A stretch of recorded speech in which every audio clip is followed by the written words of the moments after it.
আসসালামু আলাইকুম ভিউয়ার, সবাই কেমন আছেন? আশা করি সবাই ভালো আছেন। আপনি কষ্ট করে একটা গরুর বাছুরকে বড় করলেন অনেক কষ্ট করে, কিন্তু গরুর বাছুরটা হলো গাভী, বাচ্চা দিয়েছে, সন্তান সম্ভব হয়েছে, কিন্তু যখন দুধ গায়ে দুললেন অনেক কষ্ট করে ঘন্টাখানেক ধরে গায়ে দুললেন বালতিটা নিয়ে। বালতিটাও সেই রকম ইন্ডিয়ান বালতি, স্টিলের। কিন্তু শেষ মুহূর্তে যখন দুধটা যখন করলেন, প্রায় হওয়ার মুখে হয়ে গেল, মানে হচ্ছে অনেক শেষের পর্যায়ে, তখন দুধটার গরু কী করলো, গরু ঠ্যাং দিয়ে একটা ওই পাতিতে লাথি মারলো, তখন দুধটা পড়ে গেল।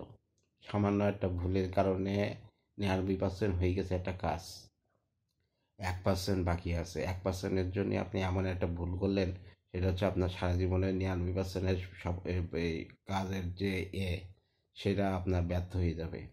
সুতরাং সামান্য কোনো ভুল আপনার জন্য আতঙ্কের বিষয় হতে পারে। ধন্যবাদ। আমার ইউটিউব চ্যানেল রিপন ক্রস, এটাকে আপনার সাবস্ক্রাইব করবেন, আর লাইক কমেন্ট শেয়ার দেবেন, আর আমার ফেসবুক পেজ রিপন ক্রস, ওটাকে ফলো দিয়ে রাখবেন। ধন্যবাদ সবাইকে। সুস্থ থাকবেন, স্বাভাবিক থাকবেন।